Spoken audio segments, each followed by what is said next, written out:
Transmit. Why did I just blow raspberry into the phone? I don't know. Well, good morning, bright stars. Good morning, good morning. Thank you for being here. And yes, thank you for being here. Happy autumn equinox. I love this change of weather. I love the change of season. I love how the weather cooperated this year to act like it was autumn outside. Sometimes it doesn't in Southern California. But I have some wonderful, wonderful news for you today. Hi, Shane. How are you? Do you know that the same power and presence that put the galaxies into their spin and inspires the acorn to grow into the mighty oak tree, that same power and presence works within each and every one of us. So within us, we have the power to change hatred into love and judgment into compassion and understanding. So with that, we will sing our theme song. I am free, I am unlimited, there are no chains that bind me. I am free, I am unlimited, right now, right now.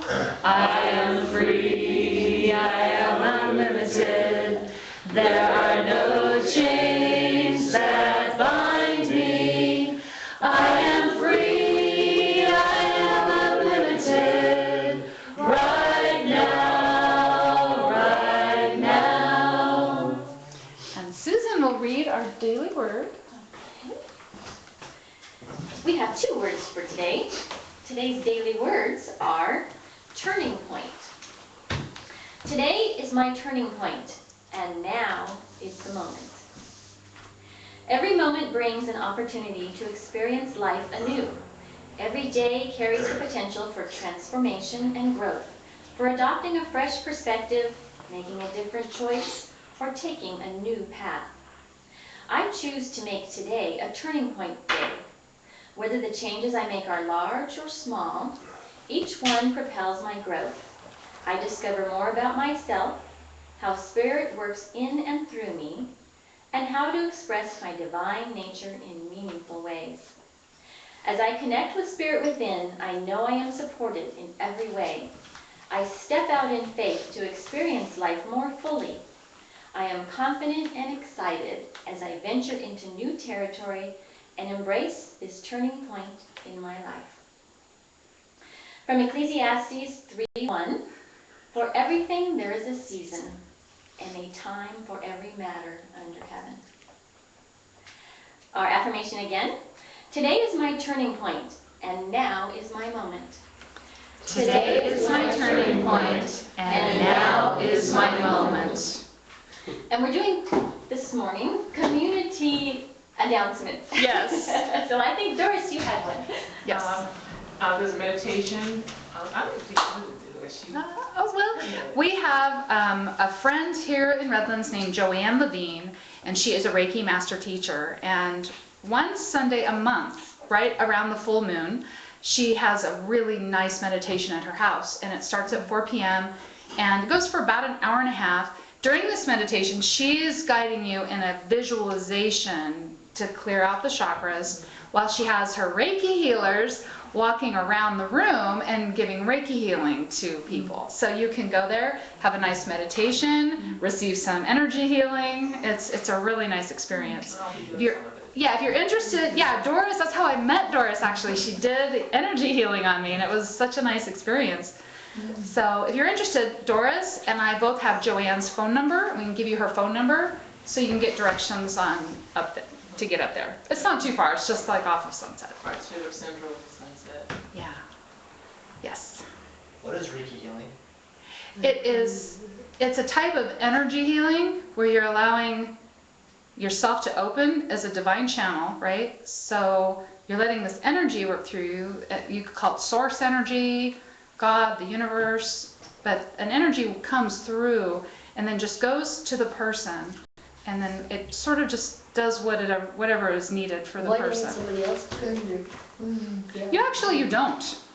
You don't. But what's nice is that if you've never had energy healing before, it is an interesting experience because you can feel The hands will get just very hot on the person. You can feel something different in your body. I mean, in all the energy work I've given and I've received, there's some sort of sensation that's just a little bit different. Like physical pain healing or like? Yes. Oh yeah. Yeah, it is interesting. Anytime, It is almost interesting. anything that's, Yes. Don't they, I heard they had Reiki masters in some hospitals. yes. Yes, some hospitals are opening up to that now Yes. and allowing people, the nurses are getting trained in Reiki healing. Yeah, I used to do this some like kids or patients. Yeah. When they're just used to hand. Yeah. Everybody has that power. Yeah. But you need to some experiences to guide you in order to Yes. kind of initialize that part. Yeah. And I did it because of nursing, I'm a nurse, and we use it in nursing Yeah. patients. Yeah. Nice. It's very calming. It's a very calming and relaxing experience. Okay, well, today also we're celebrating the autumn equinox at my house after the service today. So if you would like to come over and share some food, it's just a potluck, just bring whatever. I don't live too far from here, just a couple miles that way. So if you want to come over afterwards, just see me and get my address. I emailed it to you, and I emailed it to you. So you know where I live. Yeah. And our book club is still going, Yes. Thursdays at 7 p.m. at Deanna's house. Yes. The Only Thing That Matters by Neil Donald Walsh. Yes. Anytime, you don't have to be at the beginning, just anywhere in the book. Right. Which I find. Yeah. And We're just barely halfway through the book. We just talked so much through the whole thing. Right, Jill? Yeah. It's fun, though. It's fun. Okay? Okay. Is that it? Just a minute. Do you happen to have a CD of the song that is based on the scripture today? For every season turn. I was thinking that when I was reading it. I couldn't remember the whole thing. Yeah, that's Who wonderful. did that? Simon and Garfunkel? The Mamas and the Papas? No, Simon and Garfunkel. 4 seasons. It wasn't the Mamas and the Papas? I don't think so. Trivia I don't question. remember the painting, but I saw it on YouTube quite a few, a couple of times. I don't remember the band.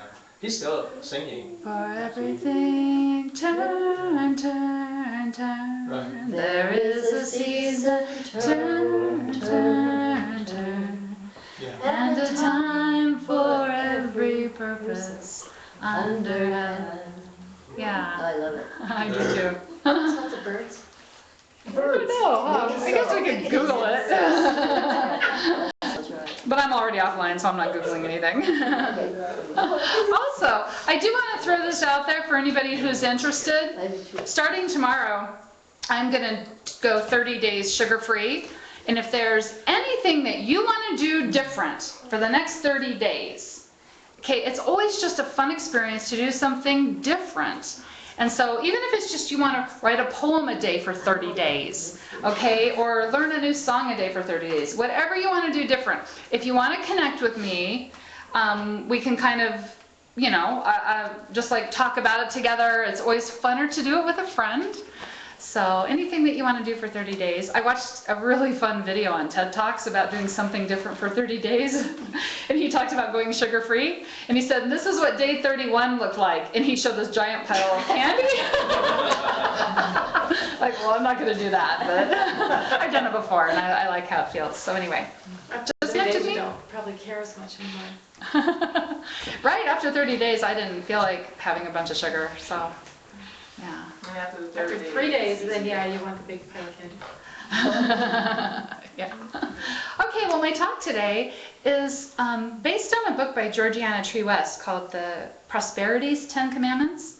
Now, originally, the 10 Commandments were found by Moses. He went up onto the mountain and he got his 10 Commandments.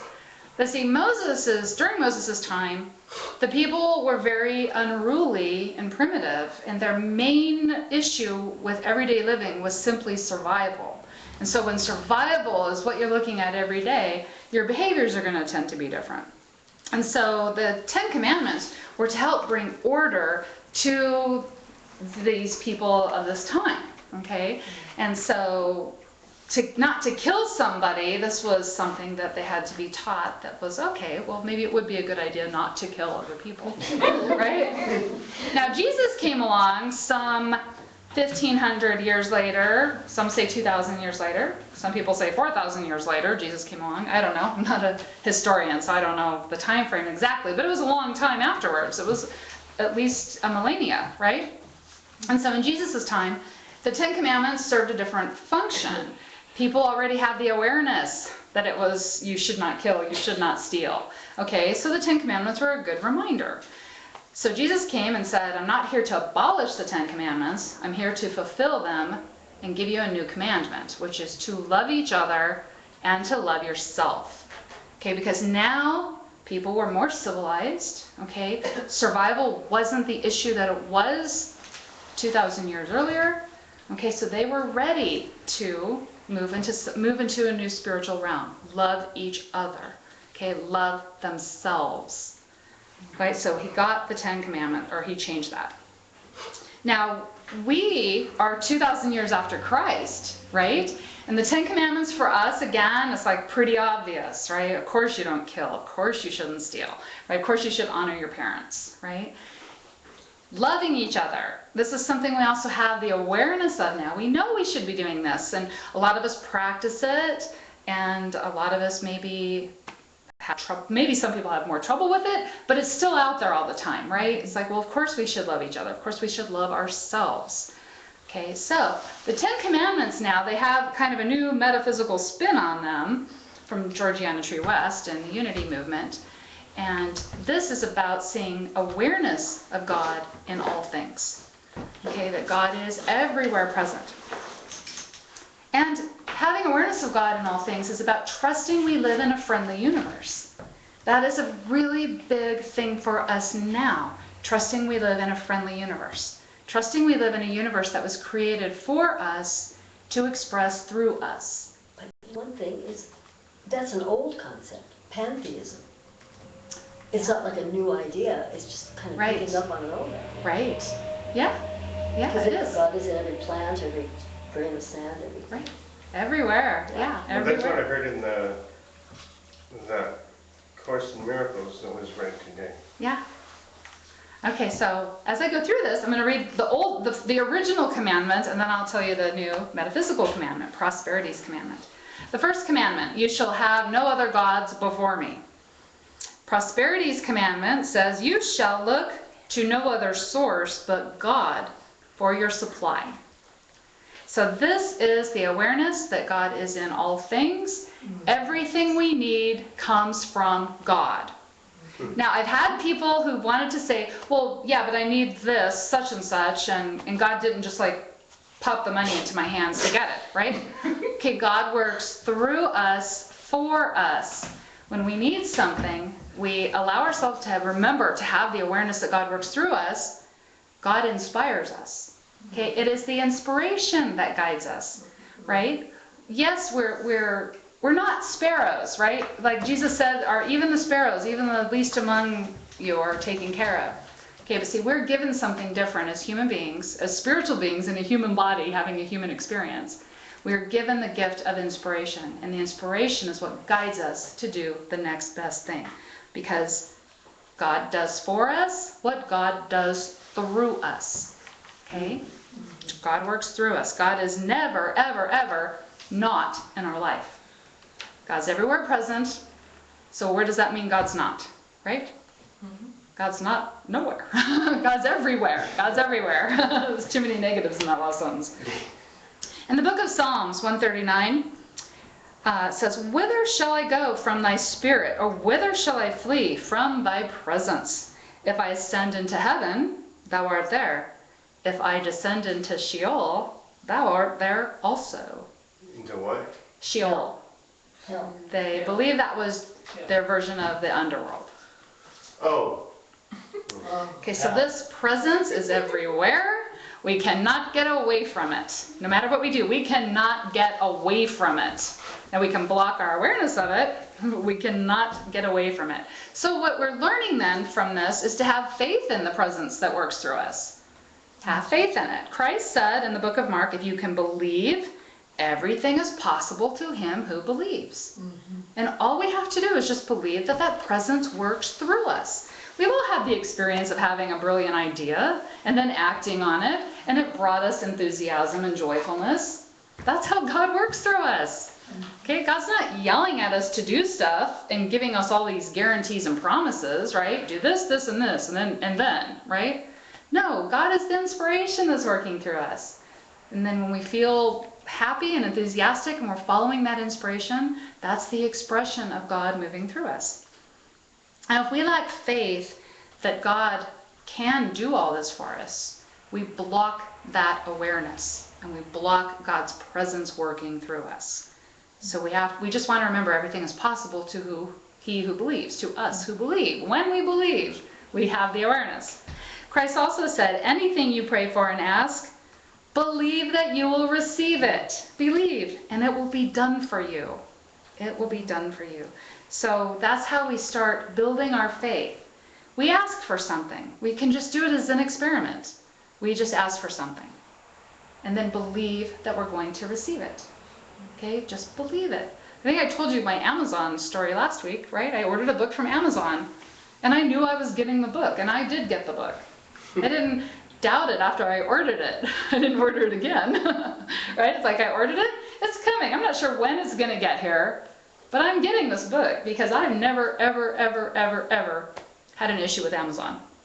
Well, maybe one, your sunglasses that time, but they took care of it. They also took care of it. They said, wow, okay. So we ask, believe, receive. We cannot step out of God's abundance for us. Okay, it's never not here. We cannot move away from it. We cannot step out of it, but we can ignore it. We can ignore it. So we just want to come to that place of faith.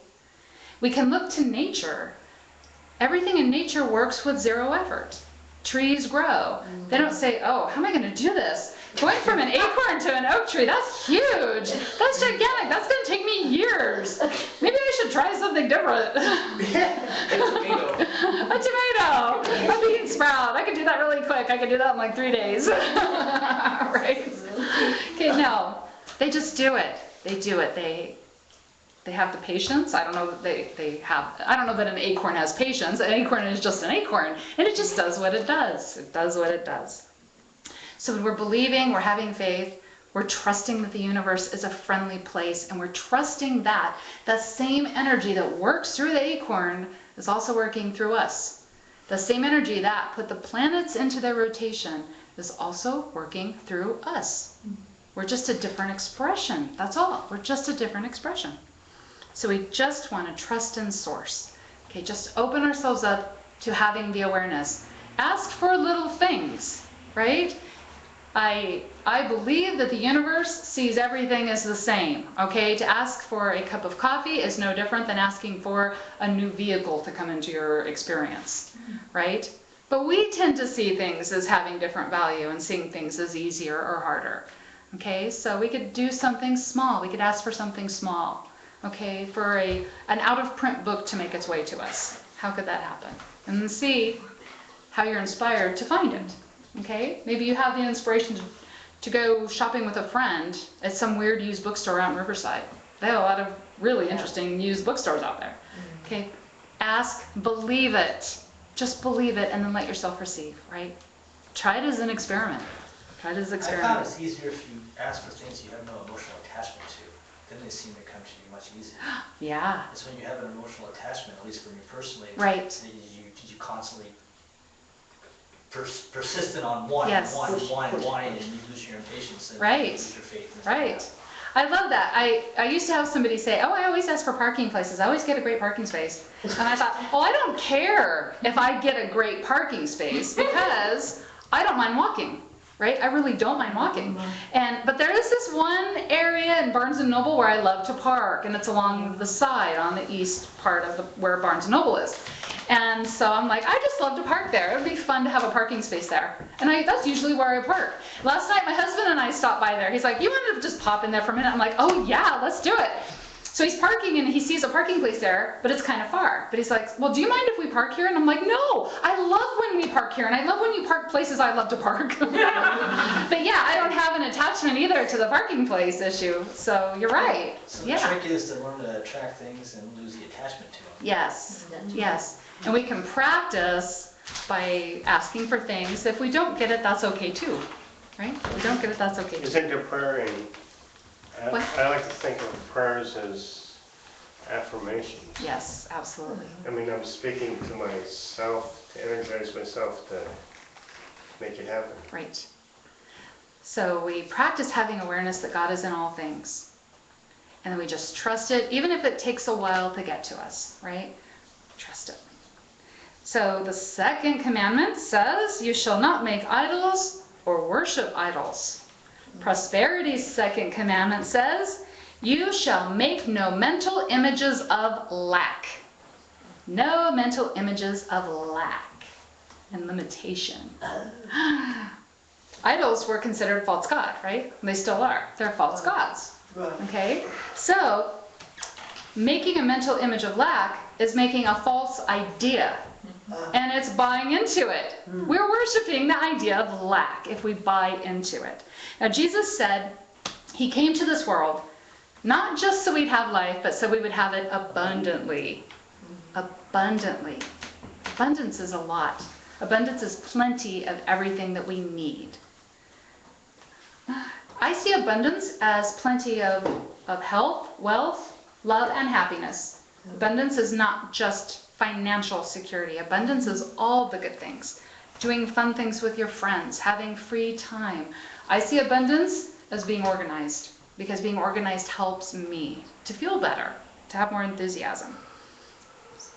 So if we're serving a mental image of lack, if we're lamenting the economy, if we're saying, oh, there are not enough jobs out there, oh, my bank account is too tiny, I have too many bills, I feel horrible all the time, I'm always tired all the time, I have no energy all the time, we're buying into a false idol. Okay? That is a false idol. Those are things that are created by the fearful parts of our mind. Okay, the false things. Now, I've known people, like I'll find sometimes that I don't feel well. And that's one of my reasons for making the choice to go off sugar for 30 days, right? It makes me achy, it makes me tired. But, and I'll like complain about it. I'll get up in the morning, I'm like, oh, I'm so tired, I'm so achy, blah, blah, blah, blah, blah, right? Yet I have known people, and they've been very inspiring to me because they felt the same thing. And they said, wow, my body's telling me something today, right? I'm like going off complaining about it. And they're like, my body's telling me something. I think I'm going to listen to it. And I'm like, oh, okay. All right, I'll listen to you. Okay, so there's the difference. It doesn't mean that we ignore the hard things in our life. We just look at it differently. In Proverbs, it says, for as a man thinketh in his heart, so is he. Now, Jesus told a nice proverb about this, or a parable. Jesus told a parable. He said, are grapes gathered from thorns or figs from thistles? The good tree bears good fruit. The bad tree bears bad fruit. What we think about, we bring about. Okay? If we're thinking thoughts of fear, worry, lack, limitation, we're going to get into a cycle, and we're going to keep focusing on that, right? Because remember, our brain is a computer programmer for us, right? What we're focusing on, it's going to help us find, right? So if we're focusing on those false idols, the brain is going to help us find them. Now, are we thinking about God as the source of our supply? That is going to put us into a whole new space. We're thinking God's the source of our supply. What we're remembering is that God sends us only angels, right, when that happens. God works in everything. God is everywhere present. Okay, so financial lack, maybe, okay, I'm going to come up with a budget since I've never budgeted before. Maybe that would help, right? I'm going to listen to what my body's telling me. Okay, I'm going to allow God to work through me and inspire me what my next step is. It's never God's will that we suffer. It's never, ever God's will that we suffer. So when we open up to the presence of the first commandment, right, to see God that is everywhere present, we will let go of the suffering. Suffering is what we get when we hang on to the idols of lack and limitation and fear. Okay, because those will put us in a spin. Okay, those will put us in a spin. When we're feeling fear and lack and limitation, we do not have the great decision-making ability that we normally have. We do not make the best choices for ourselves. When we have awareness of what's working through us, we're better decision makers. We make better decisions when we are inspired. Okay? Commandment 3, you shall not use the name of God profanely. Prosperity's third commandment, you shall not speak the word of lack or limitation. Okay, so don't think it, Whining. don't speak it. Blimey, I know. You call it in, start whining. Yeah. It comes to you. Yeah, yeah. Okay, profane means to make something unworthy.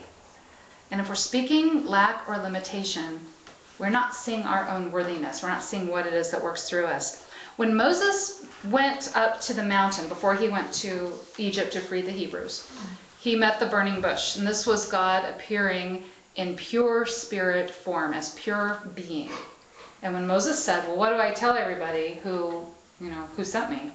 God said, I am. Okay, I am. Say that I am sent you. Okay, I am. I am is the name of the indwelling spirit within us. I love how your eyes did that. Well, it's just Yeah. so profound. It is. God is everywhere present. We were created to express God through us. Okay, we are that temple for God. Okay, that I am present is present within us. In the book of Matthew, Christ said, on the day of judgment, you will have to give account for every careless word you utter. So it made me think about the careless words I uttered to myself, right? And sometimes I hear some interesting careless words from other people too. But maybe you've heard this. I'm so tired. I just feel puny and miserable. I'm so broke. I'm so tired of being broke. I'm so like distracted. I'm so frackulated. I'm fed up. I'm afraid. I feel limited. I feel unsupported. I'm not noticed by the universe. I'm forgotten. I've been abandoned. Right? None of those feel good when we say them. Okay? We're not honoring that presence that works through us when we are saying those things. When we say I am anything, we're saying an affirmation. Okay, so we think of affirmations as I am an unlimited being in a body. I'm experienced true abundance, right? We think of that as an affirmation.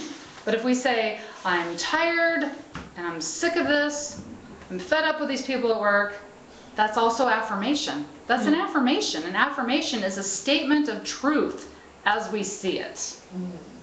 Okay, so as we see it. Affirmations go into divine mind, God, okay, whatever you want to call it. The affirmations go in there to start becoming real in our physical life. Okay, so we see more of what we affirm.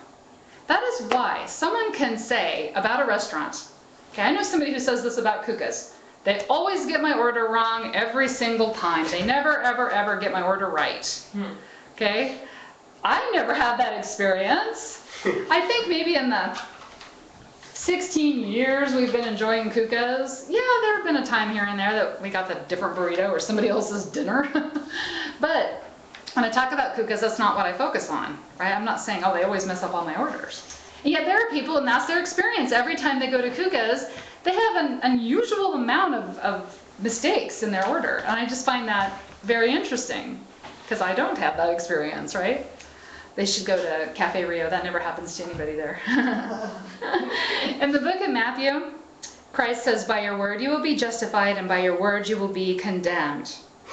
Now, when we have faith that God is the source of our supply, and that God is unlimited, and that with God all things are possible, we have a different mental image of our life. And that mental image will move us in the direction of having more awareness of God working through our life, despite appearances to the contrary.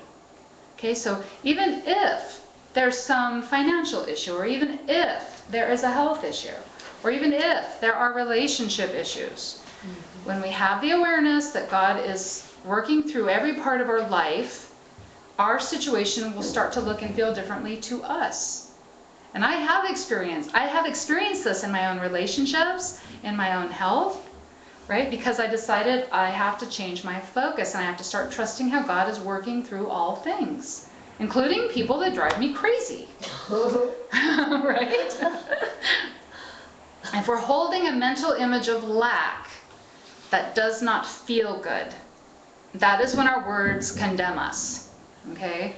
I actually can remember feeling sickened to myself because I was so worried about something, okay? And I blew it all out of proportion. It wasn't as bad as I made it out to be, but it made me feel horrible, horrible. Oh, so we affirm God is at work in every area of our life. Commandment number 4, remember the Sabbath day and keep it holy. Prosperity's 4th commandment is, you shall let go and let God do it.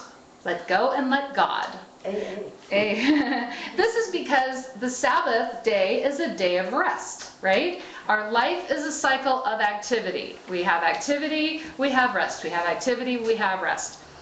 When we're asking for things to come into our life, that's also an activity. So if we're asking for health, wealth, love, and happiness to come into our life, there's the activity of being inspired to move forward and move toward it.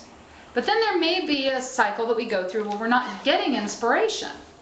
Now, if we're asking for good health, okay, and we take action, and then for a few days we're really inspired, we're listening to our body, we're doing what we think we should be doing, but after like 4 days we're like, well, I'm not noticing anything yet.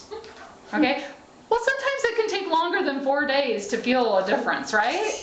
Yeah. Okay, but what happens is oftentimes when we're asking for health, wealth, love, or happiness to come into our life, we act on the inspiration and then nothing seems to change yet. We start to feel discouraged. And then we think, well, wait a minute, maybe this isn't working. Okay, now this is where letting go and let God do it comes into play. This is when we take our Sabbath to rest and let the universe work for us. Now say that you want to plant a garden. Sally was talking about raised bed gardens, right? And that's where you put like the wood, the timber around, right? If you're going to plant a garden, say you want to do a raised bed garden, you have to build the framework for it first. Okay, then you have to fill it with a really rich and fertile soil, because it matters, the soil that you put in there. Then you decide, what do I want to grow in my garden? And then you pick out the seeds, okay? If you want to grow carrots and celery, you do not throw mustard and dogweed seeds in there, right? You wouldn't do that, okay? Or Bermuda grass, okay? You pick out the seeds you want to grow. You throw them into the soil, you cover them, and then you weed, you water, you wait. That's what you do with your garden. You weed it, you water it, you wait. Gardens are a lot of waiting, right? So say after 4 days your carrots haven't grown. Do you dig up your garden and look at the seeds? Say, are these seeds, you know, are they defunct seeds? Are they defective? Are they not working? If you dug up your garden after 4 days, you would have destroyed the work that you put into it, and you'd have to start over. I don't know, maybe some seeds you could just bury again, but maybe some seeds you would have to just start over and put new seeds in there. So what we're doing is we are also planting a garden when we are asking for help, wealth, love, and happiness to come into our life. We are planting a garden. Okay, we're making sure that the soil that we plant those seeds of thought into is rich and fertile and will nurture us. Okay, we're picking the right seeds. Okay, we want to express love, compassion, joyfulness, good nature, encouragement, support. Right? We want to make sure we're planting the right seeds, and then we have to nurture that. We can't, if we decide that we want to be a loving person, we want to be careful about what situations we put ourselves into, and we want to watch how we react, right? Because we want to take care of, if we're reacting, chances are we're not paying attention to what actions we have. If we react by getting angry, if we react, we're getting frustrated. So we want to pay attention to our actions. Okay, so we plant the seeds of our own garden, and then we need to tend it. We weed it, we water it, and we wait.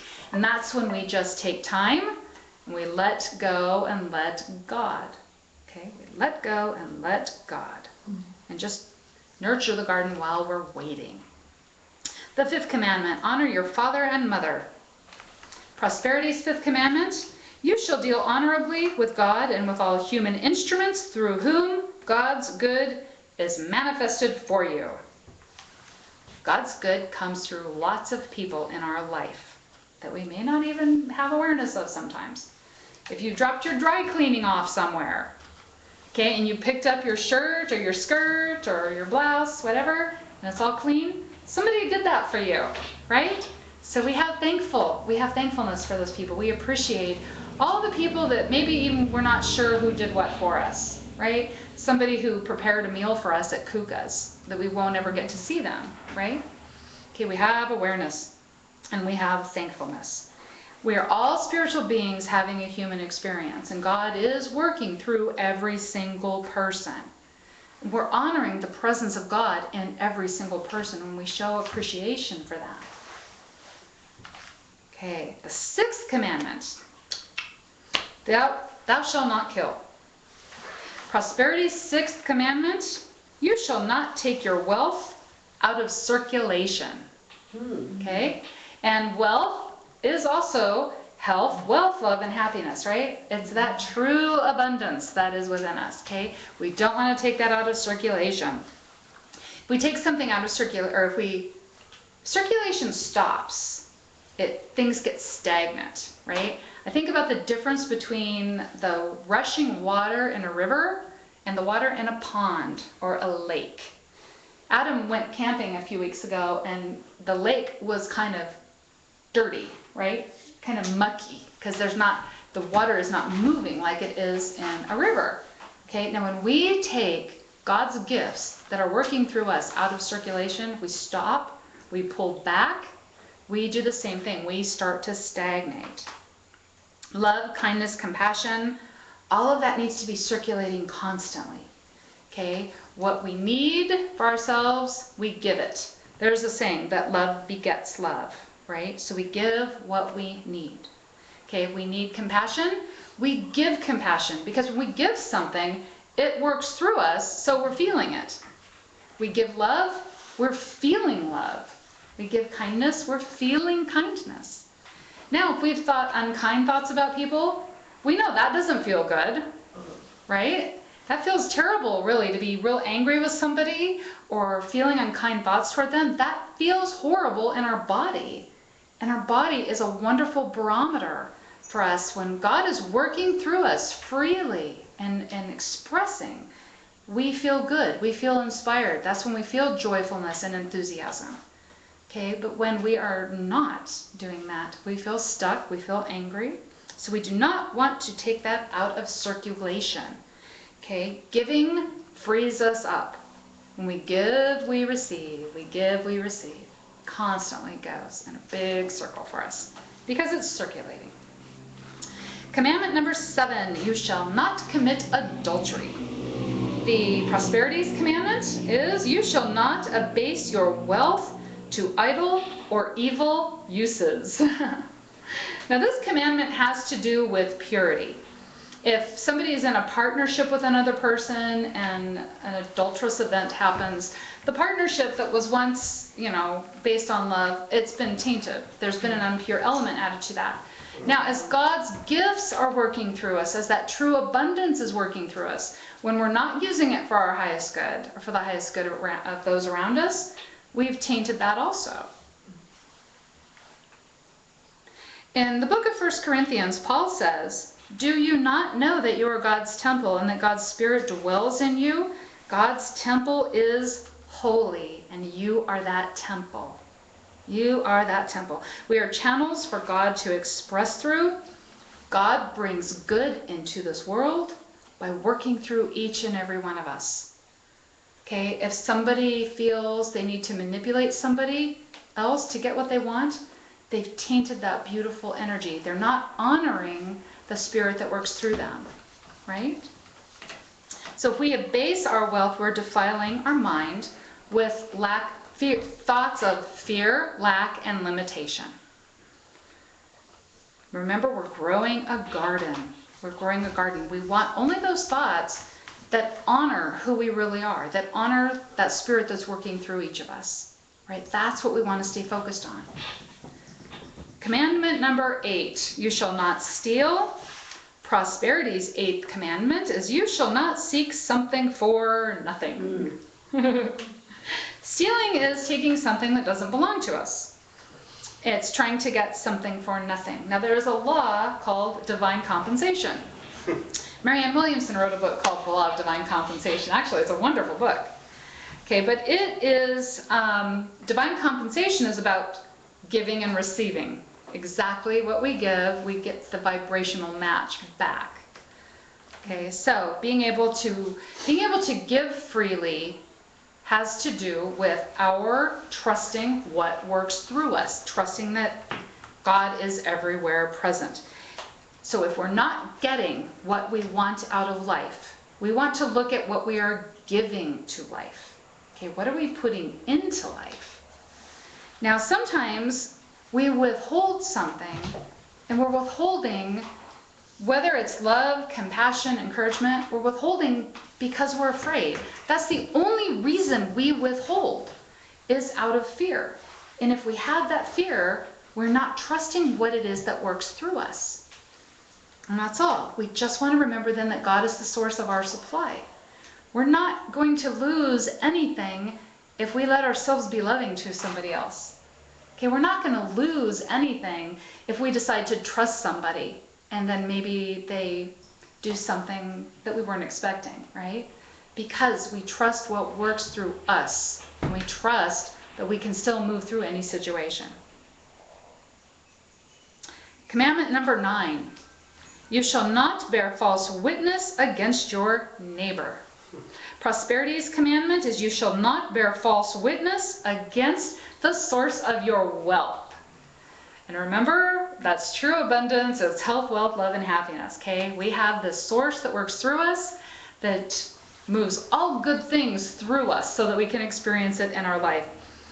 So if we are bearing false witness against something, we're not being truthful about it, right? That's false witness.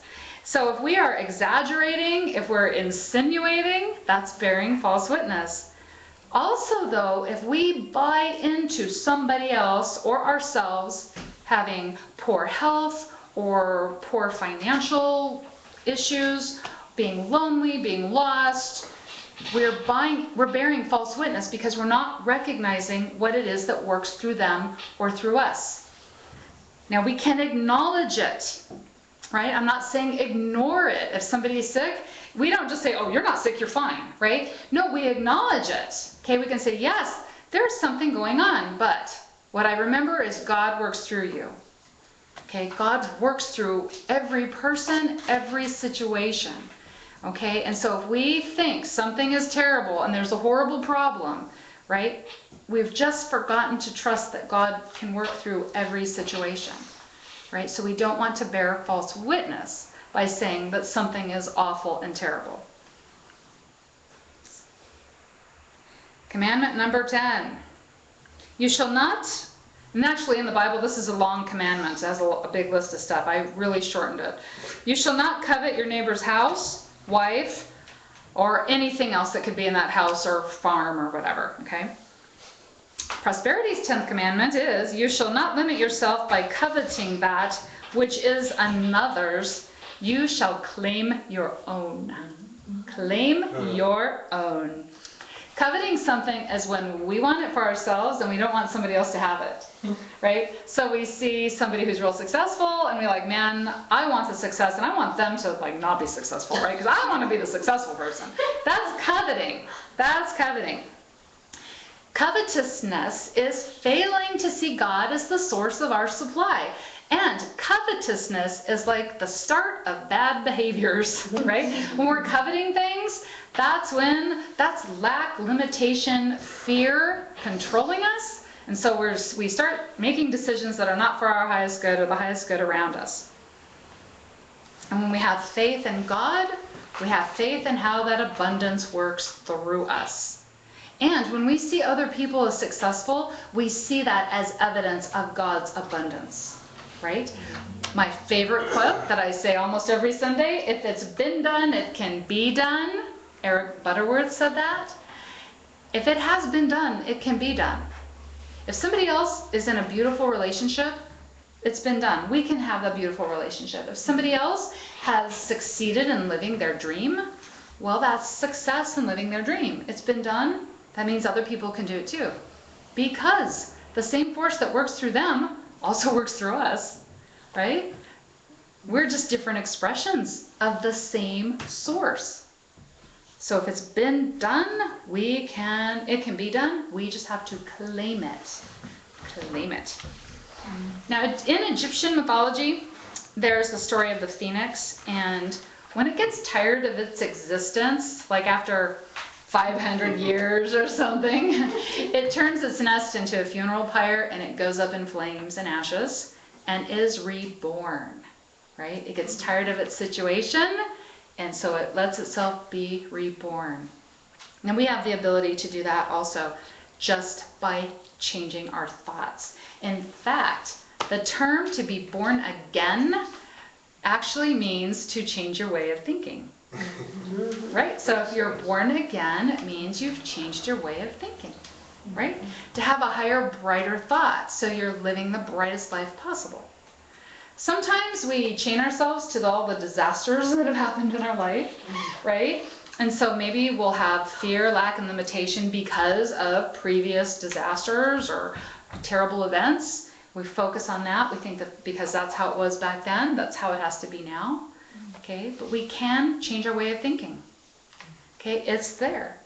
With God, everything is possible, right? We're growing a garden. We are growing our own garden. And when we remember that with God, all things are possible, in that garden, we grow whatever we want to. So until next time, remember, you are a force for good. You are a light and you light the way. With every beat of your heart and with every breath you take, you are radiating light and love into the world around us. And everything you do, you are blessed, and so it is. Thank you.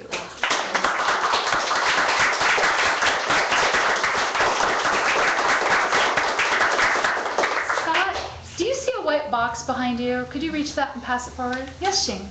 We might just recount the 10, kind of wrap it up, the repeat the whole 10 commandments. Oh, you want me to repeat the 10 commandments? Yeah. I could do that. You want the spiritual commandments? No, No, the new one. You want the new commandments. You Yeah. got it. You got it. I can also post this on our Facebook page too. Oh, okay. You shall look to no other source but God as your supply. You shall make no mental images of lack. You shall not speak the word of lack or limitation.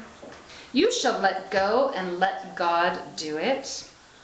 You shall deal honorably with God and with all human instruments through whom God's good is manifested for you. You shall not take your wealth out of circulation. You shall not abase your wealth to idle or evil uses. You shall not seek something for nothing. You shall not bear false witness against the source of your wealth. And you shall not limit yourself by coveting that which is another's. You shall claim your own. and the The author, Georgiana Tree West. Yes. Is this on your information on your website? I'll put it on our Facebook page. Okay. Okay? Yeah. That's a great book. You read it in like a day. Yeah. So when you broadcast this, everything that's said in this room goes out over the broadcast? Yeah. Oh my God. I know, I've had to edit it before. Usually something like afterwards if I forget to turn the camera off. I just edit out the chatter. Okay, well Kim is filling out something for the prayer box, but what we'll do, we'll go ahead and focus our loving energies on the prayer box and on all the prayers that are going in and have gone in, okay? So just close your eyes for a minute and just feel that presence of God that is already within you. That beautiful presence that works through us, for us, to make a brighter world. And we think of the prayers in this prayer box from our friends and our loved ones, and from people who maybe we don't know yet. And we see each request as already being taken care of by the source within, by that source that works through them for their highest good. We see their life filled with inspiration and synchronicities, guiding them to their next step. And we see them with an open heart and awareness so they can move forward. Now, if we have any concerns of our own, we put that out there too. And ask for the awareness and the inspiration to guide us onto our next step. Remembering that we are made from the source. We are like what we come from. We are light, life, truth, and love. And we allow that beautiful energy to work through us at every moment. And so it is. Amen.